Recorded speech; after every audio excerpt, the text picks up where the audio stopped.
Yeah, I mean, I love to put exotic things in my mouth.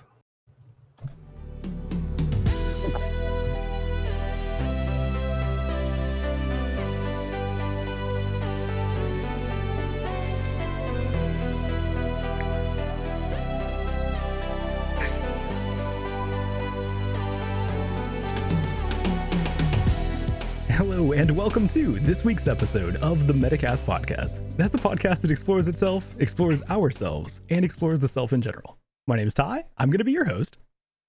And I think my name might be Lucy or Louisa. I think it's Ames. I'm distance. Ames. I'm distance. Oh, that's right.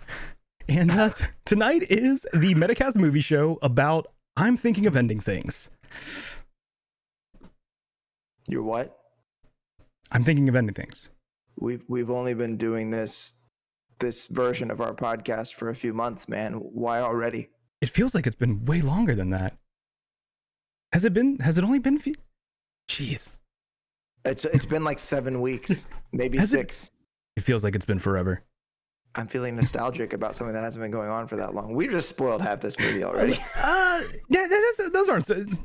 I would consider that still spoiler free. We alluded to lines from this movie, but you won't get it unless you've seen it. But yeah, so I'm thinking of ending things is a 2020. Okay, I had no idea what the fuck to put for genre. Peer behind the curtains. I went to Wikipedia and it called it a psychological horror. So we're gonna go with that. I was surprised by reading that, though. I did not feel like this was a psychological horror. But it's directed by Charlie Kaufman, screenplay by Charlie Kaufman, and based on I'm Thinking of Ending Things by Ian Reed. It stars Jesse Plemons, Jesse Buckley, Toni Collette, David Thewlis. There's no budget or box office information available, and there's no Rotten Tomatoes scores at this time. The movie starts with a young woman contemplating breaking up with her boyfriend Jake while on a trip with him to meet his parents for the first time. That is the last part of this movie that I remember making sense as far as the traditional plot lines go. This maybe made me realize that I am not enough of a genius to get things like this. I didn't even know that word. Like I was saying genus wrong for years. I thought I was saying genius, but it's apparently just genus. Had no idea. The thing about. Okay, yeah, we'll get to that in the spoilers. But yeah, this movie is very strange. While I enjoyed it, it is definitely an art house type movie. I didn't know until afterwards. This is the same writer director that did both Eternal Sunshine of the Spotless Mind and Being John Malkovich. So if you've seen either of those movies, you may know the kind of weirdness you're in for. I would say this is even weirder than Being John Malkovich, though. It is a very strange film. But when it comes to a verdict, though, just because it's strange doesn't mean I don't like it. I think you guys know me at this point. I'm pretty into weird. So I have to give this one a yes. I enjoyed the movie. I thought it was really cool. I will be straight up. I did not get it the first 3 times I watched it, and after reading some other people discussing it and watching some YouTube videos, I feel like I understand it more now and I have an appreciation for it. So if you're looking for a movie that you're going to understand on the first time, I don't know if this is necessarily the movie for you. But if you want a movie that is got something there and has a replay value, I think I would recommend this.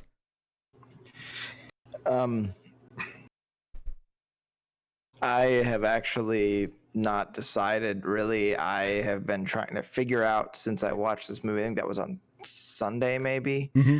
I've been trying to figure out since I watched it if I was going to tell people that I thought that they should or not. I mean, the fact that we have this binary yes or no thing can make things very challenging. Yeah. So okay, look, I will say this. I kind of hated this movie. Okay. I think this movie is it's like the King James version of the Bible. Ooh. It's let's take a translation of the Bible that's so hard to understand and so alienating that only a few people are actually going to be able to get it. Or better yet, let's just do the whole thing in freaking Latin that no one speaks, and then nobody will be able to understand it. That's kind of how I think about the movie. So for me, it's almost like it's like this exclusionary film. Okay. That you're just not. It's it's intended for Oh, well, obviously you have no appreciation for the film arts. Essentially, the character I played when I did the devil's advocate thing when we did Greasy Strangler. Yeah. So I hated this movie. I really, really did. But I'm still going to say yes for I think you should watch it because I want everyone else to feel the same pain that I did. Okay, that's fair. And also, other people might just be smarter than me, like real movie people or something, and like just get it. But like, yeah. So yeah, watch it, but just be ready for you. It's not going to make any sense to you, and if it does, then you're a fucking genius. Then you have to be a guest, and we have to talk about this. If it makes sense to you on your first time watching it, you're a fucking genius. You have to be. All right. You want to get into like some meat of this? Yeah, I'm gonna mute myself so I can open this can. Oh, okay, go for it, dude. So, all right. So yeah, this was a weird one. I completely agree with you. It is ambiguous, and I don't know if that's necessarily like a good or bad thing. Whenever I watched 2 YouTube videos trying to make sense of this video, and 2 people had completely different takes on like what the interpretation of that interpretive dance scene was and all that. Like, so I don't know it, but I know that you don't like that in a movie. Like you don't like things like, I mean, you've pointed to the ending of Inception, like things being left in the air like that. So leaving like even like an entire scene like that where it's like, what the fuck is this supposed to mean? I really did not expect you to enjoy this one. Yeah, I mean, I paid him to tell me a story, damn it. I didn't pay him to leave things out and confuse me. So I would like to know then if you, because I've cheated, like I said, I had some other people explain this movie to me, and I feel like I've got some sort of understanding at this point. I want to hear your explanation of this with no understanding. There's only one point. I watched this movie with my girlfriend. Okay. And at a certain point, I was like, do you just want us to turn this shit off, right? She was like, no, I want to see what happens. I'm like, but do you remember what point was that? Like, do you remember how far you were in, or? There was a point where they were still in the car. Okay. I think it was after she did that whole like reciting of like that. Oh, Bone Dog portion of that. Yeah. And then that's when I talked about turning it off. But then there was a point where I thought I might have had some idea of what was happening. And I had this eureka moment that ended up like, the scene in Fight Club when Lou's beating the shit out of Tyler Durden? Yes. And he's like, oh, I got it. Ah, fuck, I lost it. Yeah, just beat the shit out of him again. Yeah, that was me. It's really funny you mentioned Fight Club. So the point where she's in the school. Yes. And the weird dude that we somehow keep seeing over and over again in the film, they're talking to the each janitor. other. Yeah. I had this moment right. Yeah, the janitor guy. Yeah. Like, and they're standing in the hallway, and as she walks off, he says something about like "nice to see you" or whatever. Yeah. I paused. I was like, I got it. I figured it out. She's like, what? I was like, this woman has dementia. She has Alzheimer's, and she thinks she's this age, and she's wandered into this place, and she's having all these weird memories, and they're like delusions. And now she's here, and this is her actual husband or some shit, and he knows who she is, but she's losing her shit, and she thinks, and I'm just like, then after that, like we hit play, and then what? And it's like, fuck, I lost it. Like that's what happened. Like I thought that I had a thing. Okay. And then, but that's not too crazy, right? I think it's a decent. That's a very decent like theory for up to that point. Yeah, because I mean, this movie throws a lot out at you, and that's what I meant as far as like in my initial summary where I said like that's the last part I remember making sense in the traditional sense of the word. Like this movie reminds me of Did you ever see the movie? I think it was just called Mother with Jennifer Lawrence. It was like a weird psychological horror. I did not see that one. Wait, what was that second word you said? Psychological horror. There you go. Yeah. Reasons why I didn't see it. Yeah. Not my thing. But it's a lot like this where the storytelling is disjointed, and one scene may not relate to the previous scene, and you have like abrupt changes in the, you know, the where things are taking place, or I mean in the case of this movie, the age of characters and stuff like that, where it's not just a like Being John Malkovich was weird, but that movie still follows just a normal story structure, even though parts of the story take place in someone's mind, and you go into like a little door to, you know, like that size door. That door actually leads into John Malkovich, if you guys haven't seen me crawl into there. But so the story's weird, but it still is the normal storytelling beat for beat. But whereas this movie is like, when watching it, you're like, what the fuck is actually going on? Like, that is literally in my notes. How do I show this here? Where is the...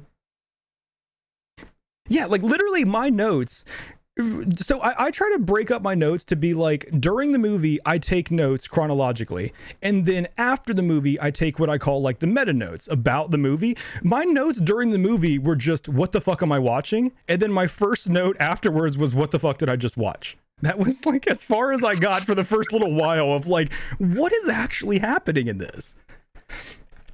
So my take on it, which was formed by some other people trying to help explain this to me, was, and then also understanding that the book is apparently about the thoughts that someone goes through right before they end their own life, that the actual moment that was taking place of this movie was the janitor, who is old man Jake, dying alone in his car. And we are seeing his reminiscing, and not necessarily reminiscing, but like those thoughts that are going through his head of both memories and regrets and other things of his life coming to a close. And I think that the woman doesn't exist, in the sense of like, he never had an actual relationship with her.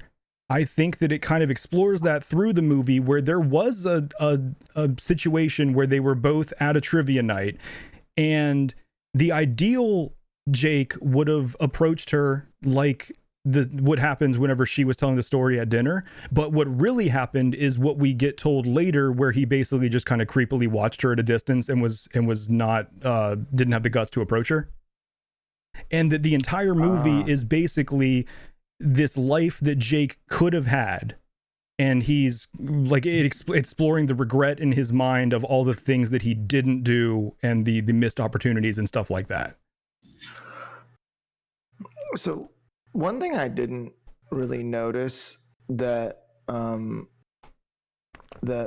my lady friend did, the scene at the end where he's making that acceptance speech, is that straight out of A Beautiful Mind?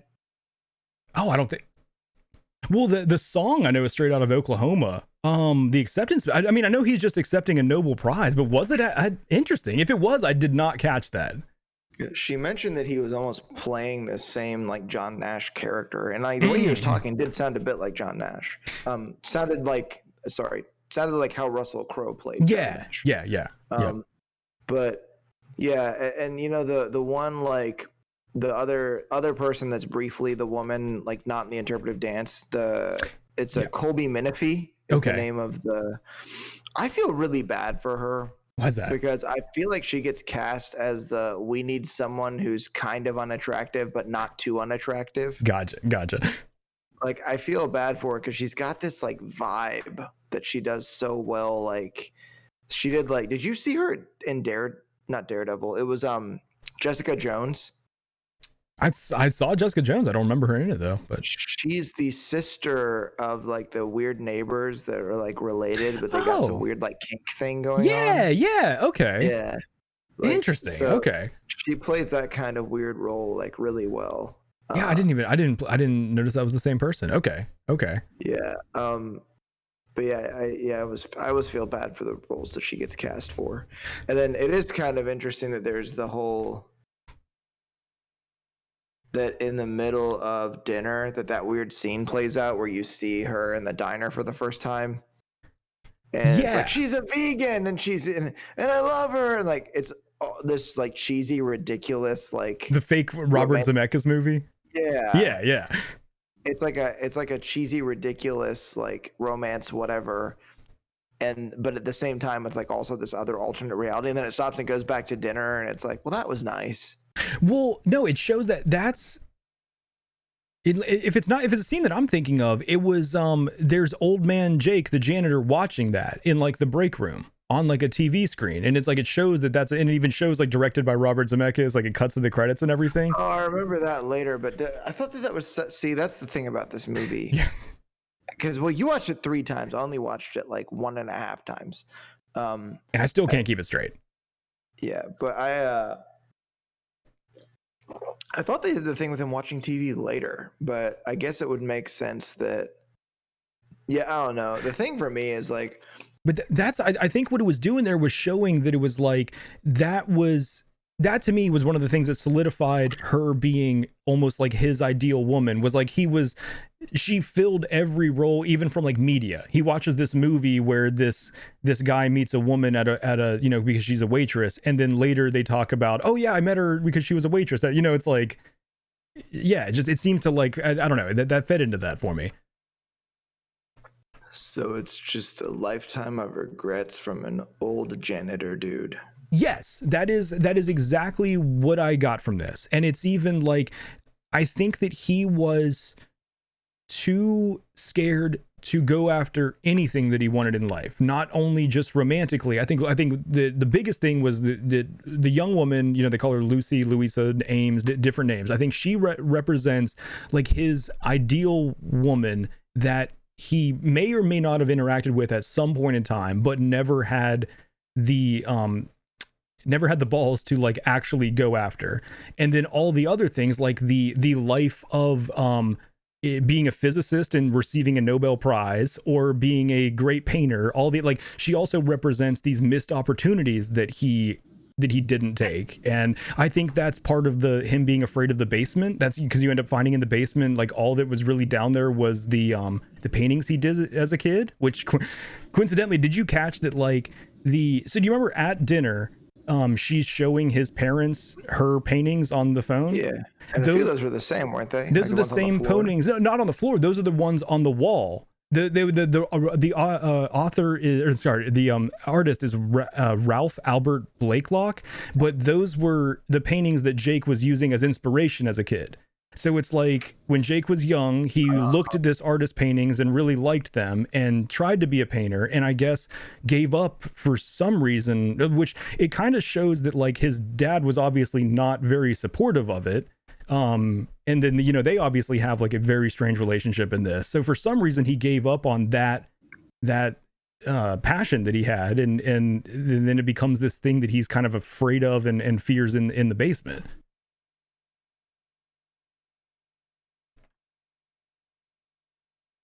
But it's like a person that got nowhere and did nothing, who's even afraid of the notion of any of those things even being a possibility.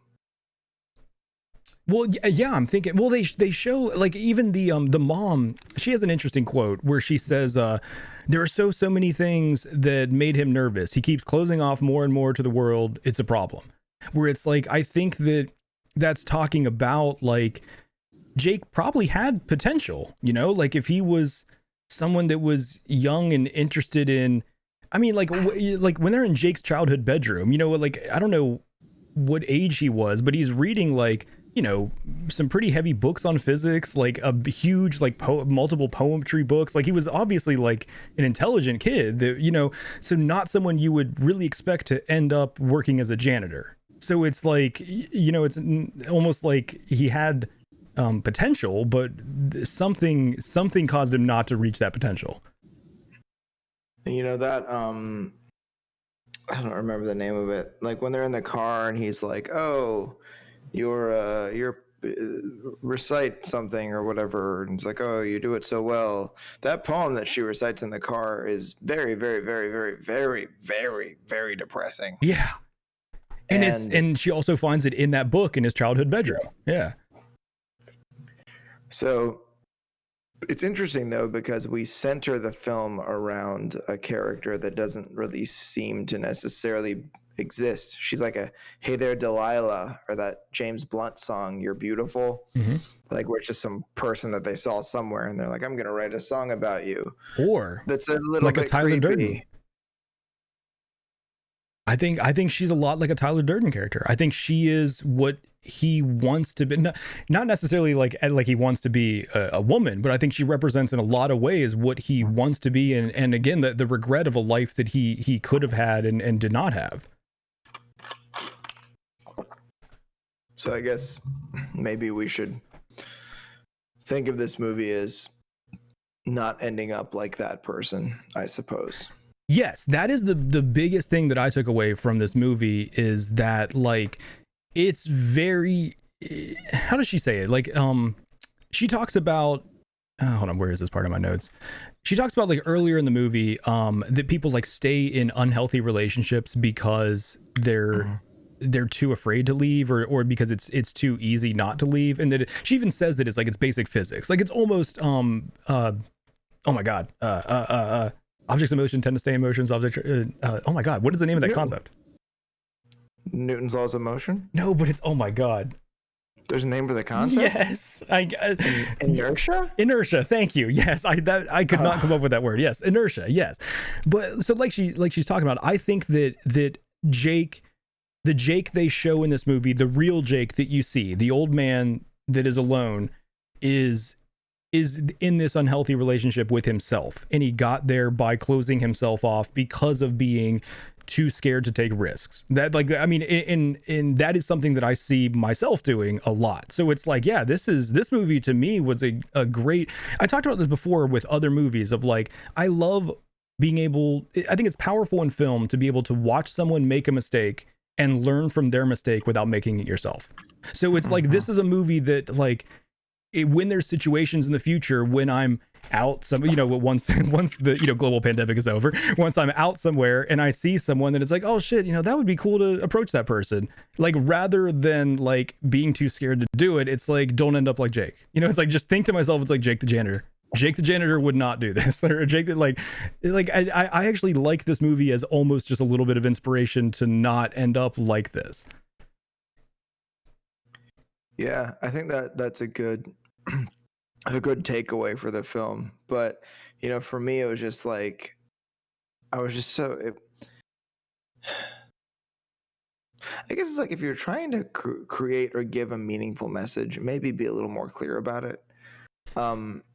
That I think that it's just the fact that we have to like sort of talk about and examine the film to even understand what the hell they were getting at, kind of makes it less accessible to people that could probably benefit from the message that the film has. I agree with that, but I think the counterpoint is it's definitely less accessible, but I think when you discover the message, it makes it more meaningful. I think that it's like, if you watch a movie that just gives you like not an understated movie where the point is exactly what it's telling you, even if it's an important point, sometimes it may just go in one ear and out the other, versus like if there's more work put into deciphering really what it's about, it may cause that idea to resonate more, or to feel more impactful or meaningful. It may not be true, but I know for me it's like a lot of, like, even like, I think the textbook example of this is like documentaries. There could be a documentary that makes an incredibly important point to me, but because it's kind of just facts straight at me, it's like it resonates for a short time and tends to go away. Whereas a lot of times maybe more allegorical or symbolic storylines end up, it's like my mind had to decipher it and ends up like clinging to it more, I guess. Yeah, I could see that. I mean, that's, I guess, the experience of having to figure it out or being required to determine what's actually happening in the film. I could see that for sure. And, I think that maybe I'd like to say there's some other things like that for me, but I don't really know that, there's really been much of anything that I felt like there was more value in the thing because of how hard I had to try to figure it out. Well, I guess it's working for anything. Yeah, maybe. Yeah, makes it more valuable. I think. I mean, yeah, I've noticed that in any. I mean, especially like video games. I mean, have you ever played a video game that you like? What was the Rosebud cheat in like Sims where you get like infinite money? where it's like it's fun for like 15 minutes, but it immediately loses the you know the feeling, because like all of a sudden there's no challenge, there's nothing to it other than like, oh, infinite resources. So it's like when something's just kind of handed to you, it doesn't feel as important as when you work for it. Even though that's like kind of like a weird thing to say for like the understanding of the plot of a movie. Like, should you necessarily have to work for it? But there is like a weird thing that you can do. And I was worried that this movie is like that. And I'm glad that I ended up I feel like it is not now. I feel like I learned better. But almost anything, if you make it nonsensical, it can seem deep. You know what I mean? Like even if there's not an intended meaning behind it, if you just make something that someone either reads or sees and doesn't really make sense of, like, at least the way my mind works, I tend to assume that I didn't get it because they're like, I'm either too dumb or there's some other idea, like there's a greater idea that I didn't get, when it may just be like actual nonsense. Yeah, I mean, there's times where I've actually been having conversations with people and they would be like, that's deep. To which my response is, you're an idiot. I mean, I don't actually say it out loud, but like my first instinct is, you're a complete moron. Because if I said it, like, look, it's no. If you think I said something, are you one of those intellectual types? Like, no, not really. You have me mistaken. And that's kind of the fear for me, is that, and I don't know if fear is the right word, maybe it is, that I don't want to think that a movie is some profound like work, and then later on realize, oh, it was just a bunch of horseshit. Yes, yeah, I definitely agree with that. But I think that as long as you get something from it, it may not matter, because like even the other video that I watched where someone had a completely different take on the interpretive dance scene, which basically had their take on the movie being completely different, it still was an interesting take that made sense. I didn't agree with it, but it was like they still got something from it. And so like you know what I mean? Like I understand where you come from as far as not liking not liking the ambiguity of a storyline like that, but it's like I think it's kind of cool to have a piece of art that is almost able to be taken different ways. And maybe, I mean, of course the creator had to have had actually maybe not. I don't know if the creator had only one intention, I guess, or wanted it to be taken multiple ways. But it was like, yeah, the way that I took the interpretive dance scene was that was like the life that Jake could have had. Basically, if he would have approached the young woman that he saw, they could have had the like happy marriage life. And the reality of like him being the janitor, realizing that in his mind, was the janitor character like appearing and killing the dreams and everything. The other person like saw that as a life that Jake did have, and that he met this young woman and they had a happy life together until something happened. Like, it's like, did he lose his passion because he ended up working too much or something? But it was like the work showed up and caused something for him to lose this person that he loved. Like, in their interpretation of this movie was that like Jake actually had a relationship with this young woman at one time, and it was like a completely different take on the movie that would have made so many scenes read differently, but they were able to walk away with a completely different understanding of the movie. That is like, I don't know if that's a good or bad thing, but it's an interesting thing, I think. Well, it's like a certain point in Rob Halford's life where you learned something about his personal life, and all of a sudden the meaning to a lot of Judas Priest songs became a lot different. What's that? Rockin' After Midnight. No, what about Rob Halford? You know, his personal life. Rob Halford, he, you know, for the singer from Priest, he's a really cool dude. Yeah, he likes the fellas. What? Dude, I mean, come on, the outfits, the whip, the leather hat, the leather vest with no shirt underneath. So you're telling me there's a chance? Yes, you could make it with Rob Halford. Nice. Okay, I've got a goal. I've got goals. But there's a like. So that's going to bring us to the end of this week's. No, it's like it's going to be like, what was that, the movie where the guy tried to meet Drew Barrymore? You could just do a documentary. But there's something about like, but yeah, right. I mean, like, it's almost like if you're talking about like the scenes reading differently, if you look at it as him having had a relationship with her, it's the same idea that instead of looking for facts in the media or looking for facts in social or political issues, we have a narrative that we have in our head. Yep. And then we find the facts that match it. Yeah. And we choose to believe the things that match that narrative. So for this movie, I think that it is like kind of whatever you want it to be. Yeah. But I do want to kind of talk about like with this interpretation of the film that we're currently on, that somehow he could have been something, but instead he was a janitor. Yeah. There is a episode of so there's a show on Netflix called Chef's Table. Yeah. And there's a barbecue version of it that just came out recently. Okay. And there's a lady named Tootsie Timanetz, I think is her name. Okay.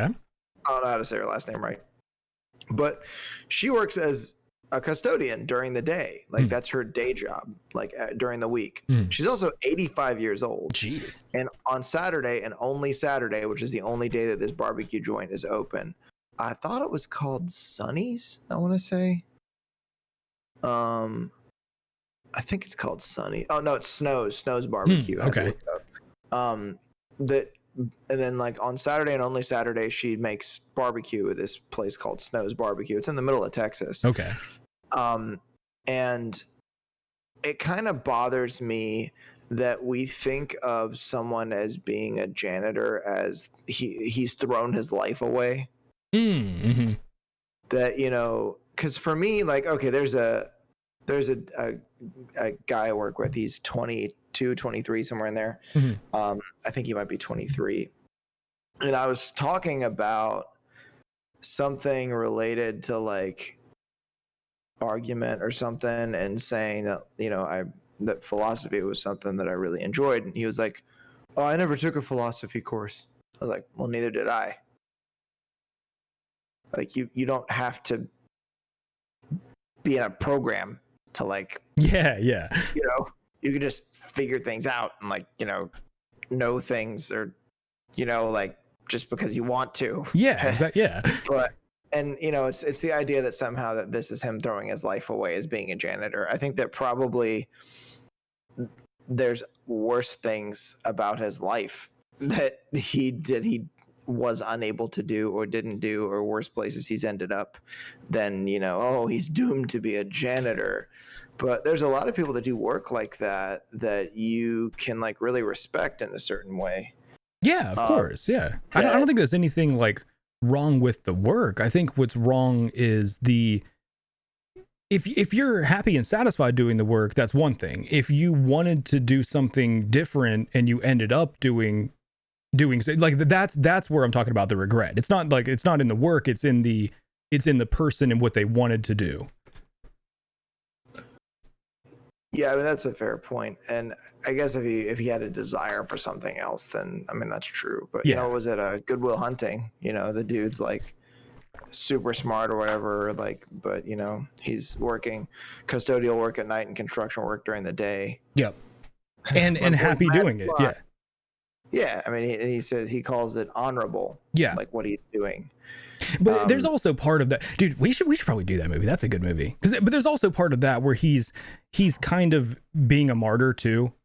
You don't know, like, I really don't think that's necessarily what he actually wants. I think that it's kind of like what he's kind of like playing a part, or he's doing that for a reason almost. But with the character Jake though, at least what I got from this was like that he had at least aspirations or interests that were very, I mean, the art, it's like that. It seemed like he had a passion to do that as a child. And what I got from this was that basically it was snuffed out by his father's, I don't want to say lack of interest, but I mean, almost just, dismissal of art. Like the whole, like, how can you feel sad if there's not a person in the painting making me feel sad or whatever? Like, yeah, that kind of like, it just, he's just like super, super literal. Mm-hmm. Yeah. And his dad's basically, he's like me talking about this movie. But the way that Jesse Plemons played Jake though, he was very unattractive. Mm-hmm. So, like, I mean, the whole I'm thinking of anything to that particular person seemed like, I mean, I probably wouldn't be satisfied to be in a relationship with this person either. Just the need for things to be a certain way, and it's just someone that, okay, this is like a really messed up thing to say, but not all the time, but more often than not, when I meet someone or I get to know someone who is divorced, when I get to know the person, I can see why they are. Gotcha. Okay. Because I would be like, nobody would be able to be in a functional relationship with this person. Gotcha. Okay. Because of the way that, not because there's something like unappealing or unattractive about the person, but because they have behaviors or traits that just aren't conducive to like a good relationship. Yep. And I can just see that by like working with the person or by being acquainted with them.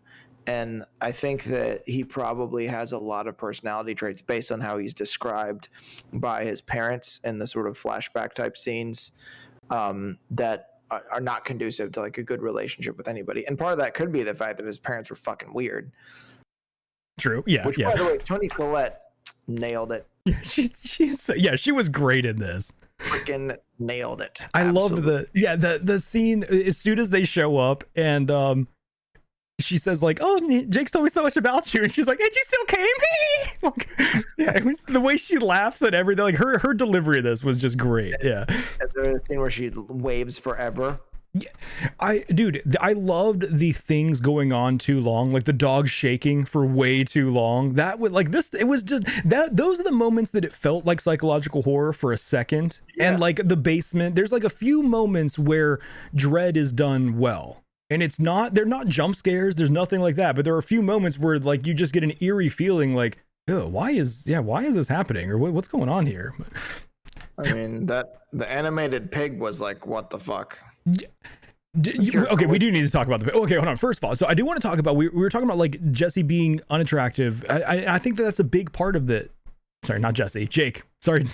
No, the actor. The actor, I think, is an attractive man. I think the character, though, I think he did do a very good job of making him like too needy to a lot of the things that are like unattractive. And I thought it was also very interesting. Like my interpretation of this movie, as long as like, if I'm thinking of this like in a way that makes sense, I picture the young woman as like this ideal woman that he's dreamt up in his mind.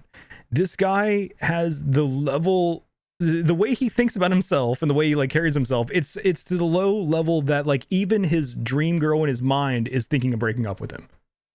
It's like, and like, you know what I'm saying? It's like wow, that's deep, man. Is a deep man? Okay. I mean, but wow, that is pretty crazy to think that if in that interpretation of the film, I think that's pretty damn hilarious. But that's the kind of person that would end up like that, you know what I'm saying? Like the kind of person whose fantasies literally are not even like, he's not even good enough for his fantasies. Like that's where you're gonna not really go after anything you want in life and end up with the path of least resistance. Yeah. Well, it's like the one. Okay, I don't even know if this is appropriate to say on the air, but there was one time you said something to me that I thought you were kidding about. Uh-oh. It was a shirt that said like, wasn't like world's okayest gym rat or like world's okayest. Oh no, I think it was world's okayest muscles was my shirt. Yeah. And then you were like, is this inappropriate for me to get? Like, wait, what? It's like, you're not even okay with calling your muscles okay? Yeah, we looked at it as like, you thought it was like definitely self-deprecating, and I thought it was like too, yeah. I was like, dude, yeah, your muscles they're okay at the very least. Like, but I was like, is that too much? Am I going to get made fun of at the gym? I was scared that people at the gym would make fun of me. No. I mean, you might have actually gotten attention. Like, hey, your muscles are more than okay. Do you want to go out on a date? Dude, Brad did say that to me. I'm glad. I forgot about that. Wait, really? No, not really. Oh. It was Rob. Oh, Rob Halford saw it. It was Rob. But so one other thing that I thought was really cool and well done in this movie, the narrow aspect ratio, I liked that. It normally bothers me the fact that it was like literally like black bars on the side, like not 16:9. It was. Yeah, it was like I think it was, and that's cool that it went by you. Like even the trailer. I mean, like we just watched the trailer and like the whole thing is 4:3 aspect ratio. So there's two reasons that stood out to me, and I want to know what your take is. Do you think it was both of these, one or the other? So the first of all, I think it would be really cool that to me it made sense that like we're only seeing part of the whole. To me, like we get used to 16:9 being like full screen. So whenever you see two black bars on the side like that, it almost feels like parts of the screen are being blocked from you. So it's like in this movie that we're never really seeing everything that's going on. We're always just seeing like a part of it. And it's like even in the scene or the Bone Dog poem that she recites, like she literally looks like she spikes the camera lens and says this one part where she's like, everything you see now, all of it, bone. So it's like, and then even afterwards he says, it's like you wrote it about me. It's like everything we're seeing in the movie is only part of the truth. It's only part of the whole. The other interpretation is it's like in the movie, most of it is kind of like nostalgia or remembering. And it's like when you think back of like your shows from the past, a lot of times they're in the 4:3 aspect ratio. So it's like remembering or memories a lot of times have that nostalgic feeling of like, or that aspect ratio may induce that feeling of nostalgia. Yeah. I don't know if you noticed, but I kept looking at my TV just now, like trying to picture the movie on there. Like, were there black bars? There definitely were. I mean, it could just be that they filmed it in 4:3 because it made it easier for set design. I mean, it makes it easier to frame a shot that way. Possibly. I mean, it's entirely possible that that's the only reason why they did it. But I don't know. I mean, it might have just been like a way that they were trying to make it kind of look a little more like old timey. Yeah. Like, crap, what's his name? The Pulp Fiction. Oh, Tarantino? Yeah, Tarantino. Tarantino shoots his movies grainy as fuck. Yeah. And like if you watch them on like a really modern TV, they look like crap. Yeah. Like you're like, yep, that's definitely a soundstage. Like, yep, that's a set. Like that's artificial. That's not real. It's like it's just kind of cracks me up. But and they might have just been trying to capture like a certain vibe. Like maybe they wanted it to be a little weird from the beginning, like something that you're not used to. Yeah, true. But could entirely be like a way to say that, like a weird kind of deeper meaning of like, are you seeing everything? The edges are cut off of everything you see. Or they might have just liked it better. Yeah. They might just feel like this is the kind of imagery we want. This is the sort of cinematography we want. I'm trying to think of another Charlie Kaufman movie I liked. I think Adaptation was one that I liked by him. I love Adaptation. Hold on, you didn't like Eternal Sunshine? Oh, Kaufman did Eternal Sunshine?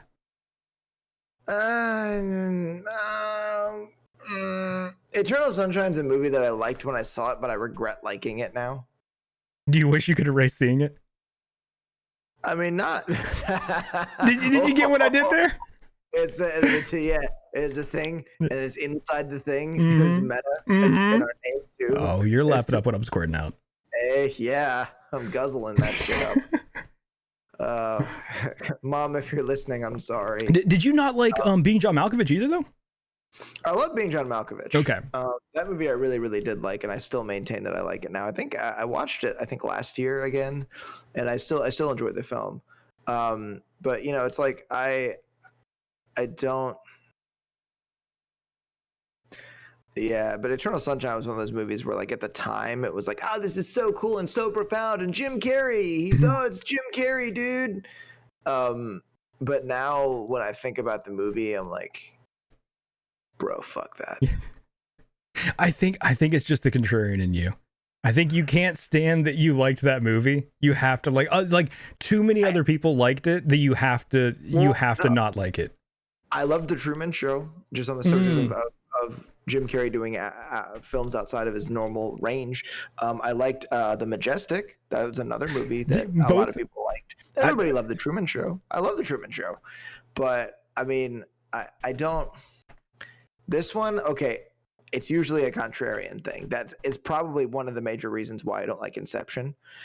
But Eternal Sunshine really is like a, oh god, I'm gonna sound like such a dick right now. I feel like I've grown out of it. Really. Yeah, I got you.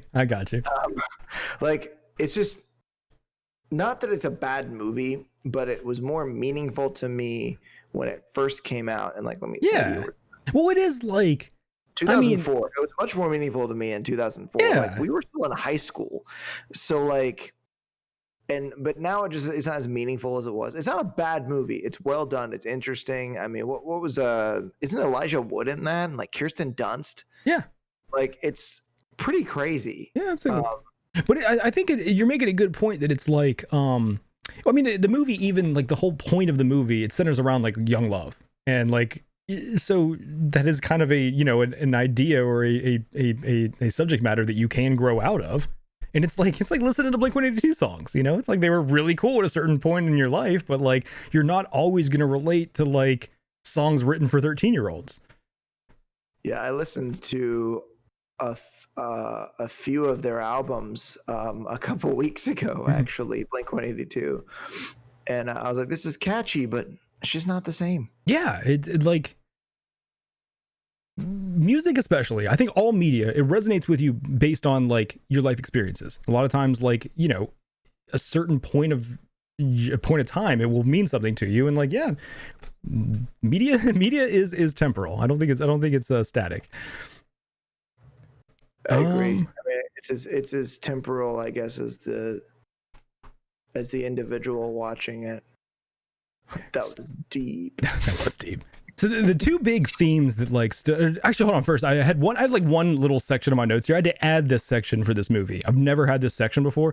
Lingering questions.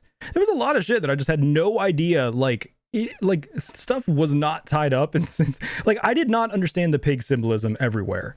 There was multiple like, even at the end there was the pig. The pig says to him like, you end up just being a pig. Like, I don't necessarily get it. I feel like there's symbolism there that is just going over my head, but it does make me want to watch it again. Keeps me coming back. Oh shit. I don't understand why the young woman was receiving so many phone calls throughout the whole movie. She had like missed calls from both Lucy, Louisa, like different Yvonne, like other names. Like, I don't necessarily understand what that meant. Yeah, I almost wonder if there were supposed to be other potentials now at this point. Did you know there was a book? Yeah, we talked about that at the beginning. Yeah.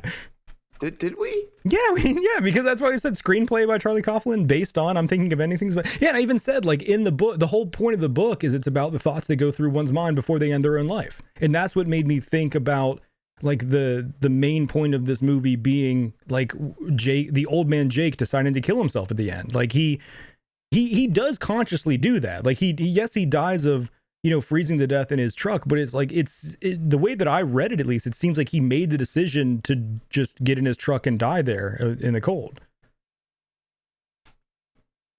Yeah, I mean, it seemed like, he seemed a bit tormented in that scene too. You know, like I don't know how the hell I missed the book portion of the conversation.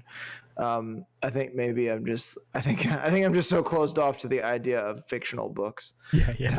Like, it didn't happen. He didn't say it. But yeah, I think in some cases, one of my least favorite things people say is when you talk about a movie, they're like, the book was better. But and most of the time when they say that, they're only just trying to like flex a little bit. Like, yeah, man, I read. I'm cultured. Yeah, it is like a little bit of virtue signaling normally.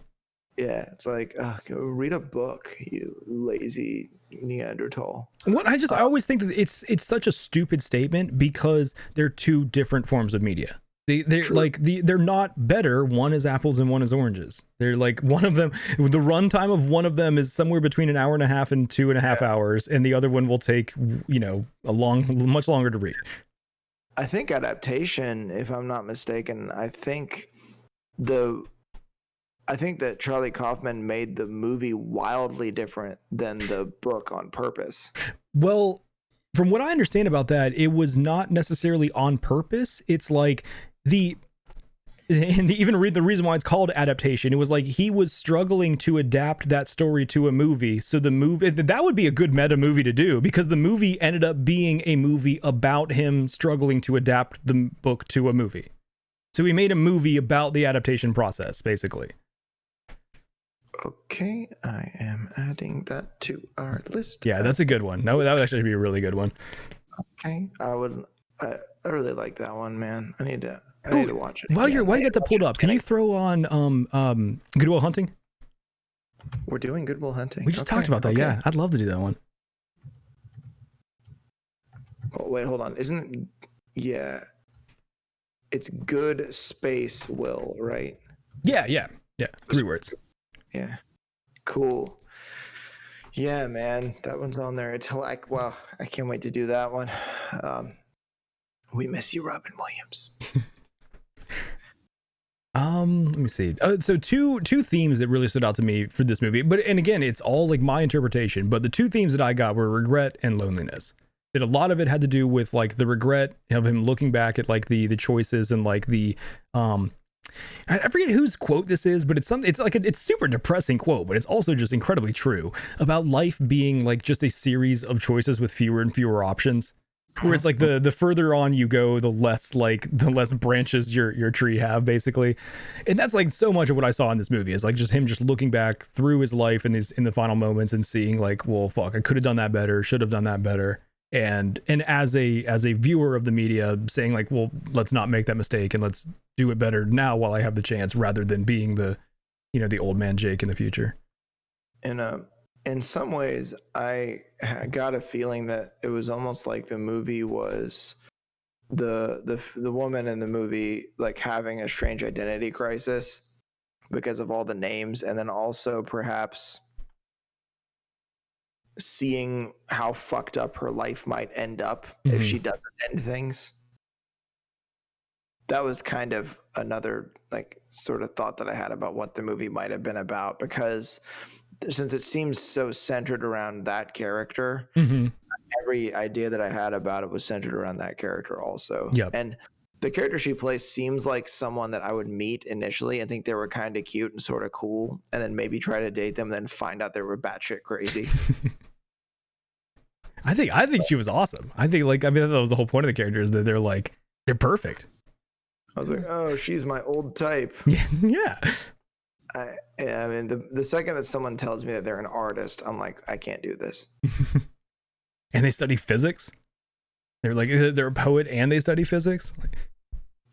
I was talking to a chemist that I work with, an analytical chemist, that is like, he was talking about how people in like science or like technical jobs often need a creative outlet. He plays guitar. Gotcha. Yeah. He found that I played music, and I would even call, hell yeah, you're like designing a video game right now. I would call that a creative outlet. Yeah, that's my main outlet right now. Yeah. Yeah, and you work in what I would call a very analytical job. My title in a week will have analyst in it. So yeah, not a week, like 10 days or so. And a real analyst. Yeah. I think they put the word engineer in my job because that's what they call it in the UK, an engineer. I'm like, I don't know if I'm that good. I do love like some of the, like my previous title was the same way, where it was like I even remember having the conversation with the CEO where he was like, let's come up with a title for you. And like, he even joked around. He was like, do you want the word ninja to be in there somewhere? And it was like, that kind of joke where it's like, you really are just putting together a title. What does it necessarily mean? You know what, like the same way that the people at Subway are sandwich technicians or whatever, I think is what their name tag says. Like, yeah, everyone that works at Starbucks is called a partner. Really? That's interesting. And they're not at all like a co-op. Like they're totally like a super capitalist franchise business, but like they'll make you think that like that's funny. Yeah, we'll make you feel like a partner. So I'm wondering if we got this. I don't think we have the same quote this week. There's no way in hell. Every week I'm like, oh, we got the same one, but you know what? I don't think it's gonna be it. Well, we have covered my notes. I am ready for favorite line. I picked a weird one. So for how serious this movie is, I picked a quote that just made me laugh. It's only my Because the other favorite line I would pick would be like something super long and super deep, but I loved this line, and that's why I picked it. So my favorite line from this movie was Billy Crystal is a Nancy. That was pretty funny, actually. I did like that line. What about you? So mine is just because it happened a few times, and I kind of wanted to know what the fuck is this guy gonna say, because I forgot to mention that, because he starts saying part of this thing, he like almost interrupts her voiceover at the beginning of the movie, Mm-hmm. and then it gets cut off quickly. So it's just because I was dying to figure out what the fuck the guy was actually saying that I just got so excited when I finally heard it. I wanted to quote it. It's the weird phone call thing that she gets. I think it was, I forget which name showed up on the phone for this one, but she picks it up and there's only one question to resolve. I'm scared. I feel a little crazy. I'm not lucid. The assumptions are right. I can feel my fear growing. Now is the time for the answer. Just one question. One question to answer. And that's going to bring us to the end of another episode of the Metacast Movie Show. If you guys are watching this on YouTube and you've enjoyed the discussion, please hit the like button, subscribe to keep up to date, and comment below and tell us how you felt about I'm Thinking of Ending Things. And if you want to further keep up to date or even join us as guests on a future episode, please join our Discord. The link is in the description down below. And we'll be live again next week on Wednesday at 7:30 p.m. Eastern Standard Time on twitch.tv/TylerTV. Oh, shit. We didn't talk about it. What is the what are we talking about next week? I was about to say, and we're talking about, but I have no idea. What are the choices for next week? Didn't we do that like an afterward last week? Well, no, because we always talk about like I always say yeah, but okay. Shit, yeah. So, your three choices are okay. Do you want to watch something about Mary, the hot guy from now with the hot guy from yesterday? A movie that we've sort of made fun of, or a movie that I'd really rather not see? Oh, man. Those are some tough choices because I think you know me. Right off the bat, I was sold on Hot Guys. Yeah, hey, Hot Guy. Exactly. I can. It's hard for me to pass up Hot Guys. However, I also love When My Best Friend Is Miserable. So watching a movie that you really don't want to see just sounds exactly like what I'm into. Yeah, yep. I got to pick that one. The movie you'd rather not see. When I told you earlier that I knew which one you were going to pick, it was that. I just know. Because if you said that, I'd be like, yes, we're watching that one. Yep. What is it? Also, Midsummer. That was my next pick. That was the horror movie. Whenever I was going to suggest a weird horror movie, that was it. We have actually landed on the same movie. When I said one of the movies was kind of a cheat, that's not what I meant when I gave you that hint, but there you go. All right. Beep, boop, beep, boop, dude, beep, I want. Do I have like a boom, boom, boom, boom, boom? I do. Holy shit. I'm super excited for Midsummer. So guys, yeah, we will be live next week, Wednesday, 7:30 p.m. Eastern Standard Time on twitch.tv/TylerTV to discuss Midsummer. Thanks everyone for listening, and I hope you all have a great week.